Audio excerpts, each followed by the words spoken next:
You set up everything perfectly. Your desk is clean, your computer is there, maybe you even only have one tab open. You've set it up on your schedule, everything is going well.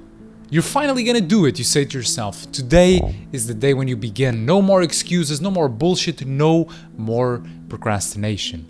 So you sit down, you open your computer, you open the tab, you're ready to start writing, and then something happens.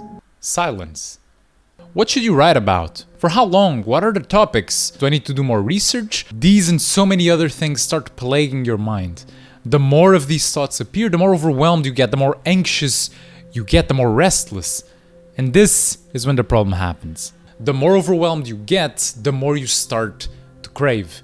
Instagram, TikTok, Pornhub perhaps, all of these things start popping into your mind and the craving becomes stronger and stronger. And it's at this point when your mind starts talking to you, giving you excuses, saying things like, oh, one video won't hurt. Yeah, after you watch the video it will be easier. Yeah, you should go and actually take a break for now.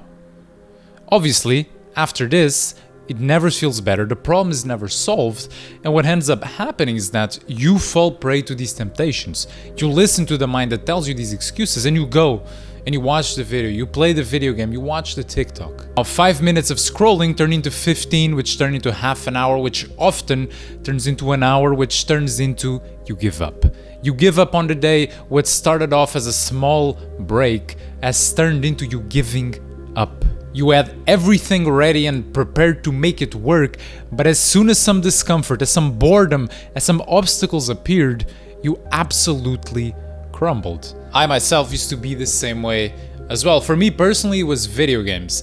And with video games, I would say it's a bit harder because when you start a game, especially online, you have the excuse that you can't just quit. You know, I started, now I have to finish. And what would happen would be like, okay, if I finish the game and I won, I'd be like, okay, now I'm winning, I gotta continue until I lose.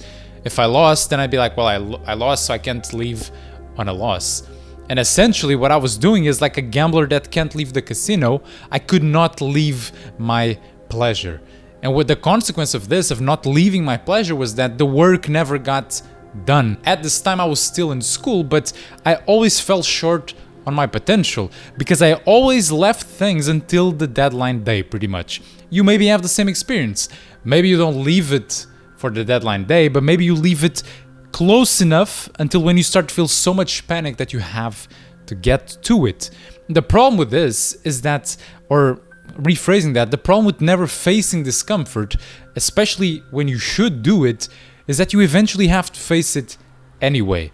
But the more you push it, the harder it becomes, the more the pain becomes, and the worse the quality of what you do becomes as well. This hurt me the most when one day I got a grade for one of the works I did. It was like a drawing work, because that's what my course in school was, and I got a bad grade. And it wasn't so much the bad grade that hurt me, it was knowing that I could do so much better than that. And then I started thinking, what would have happened if I actually started doing this project 3 weeks before I actually did? So if I started when the project was assigned, what if I started right away? And I planned, and every day I worked on it, and I had time to edit and to make improvements. And more importantly, what would happen if I actually started not 3 weeks ago, but 2 years ago?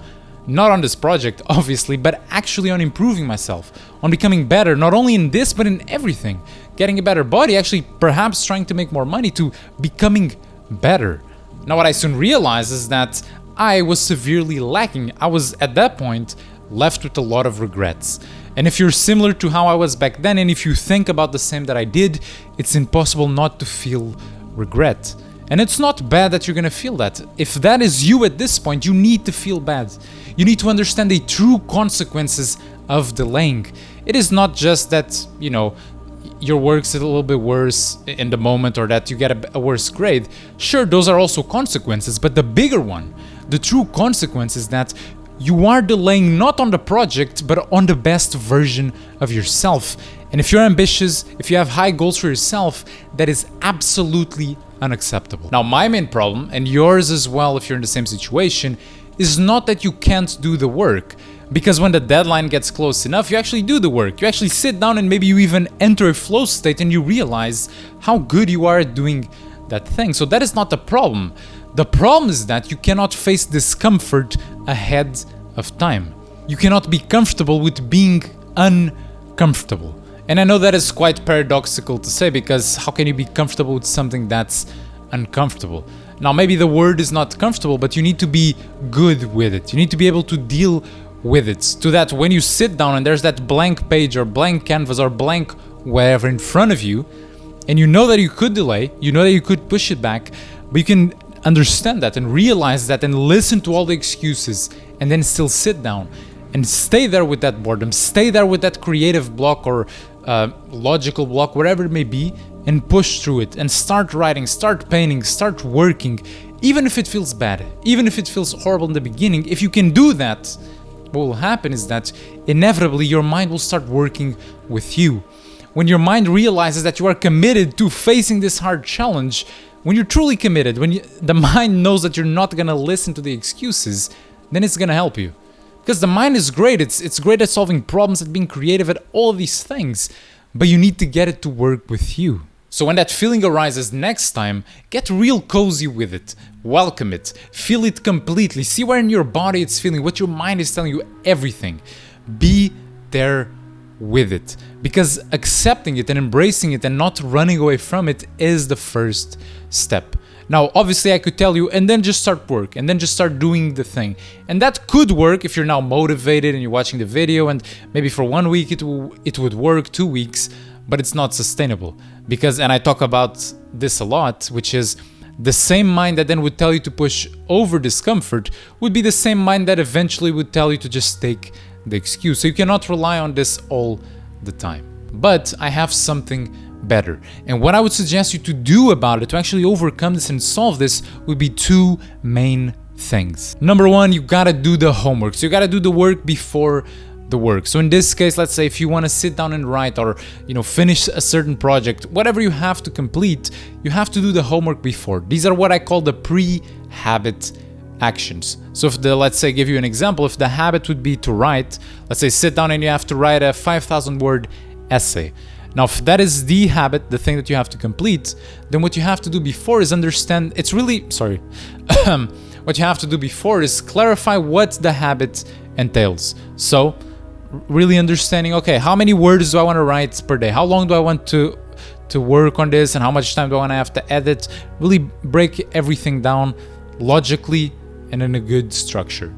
After that, you have to understand, okay, do I need to do research before I start writing? Do I need to, make bullet points of what I'm going to write? Do I need to actually structure the writing I'm going to be doing, or is it more free form? You have to understand what these things are that you need to do, and then you have to do them. Until you complete them, you cannot just sit down and work.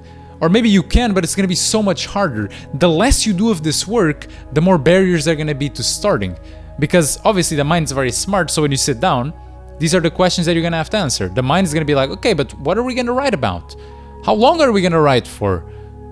Have we done the research? All these things are going to pop up. And if you cannot answer them right away, you're going to be overwhelmed, because it's a lot of questions. It's not just one. And because of that, you have to do the work before. There's this great quote by Abe Lincoln. I'm going to put it on the screen. So you got to sharpen that metaphorical axe, because if you don't, when you start hitting the tree, if you're just hitting the tree with a blunt axe, it's not going to do anything. But if it's a sharp one, it's not going to cut through it like butter, but it's as close to that as possible.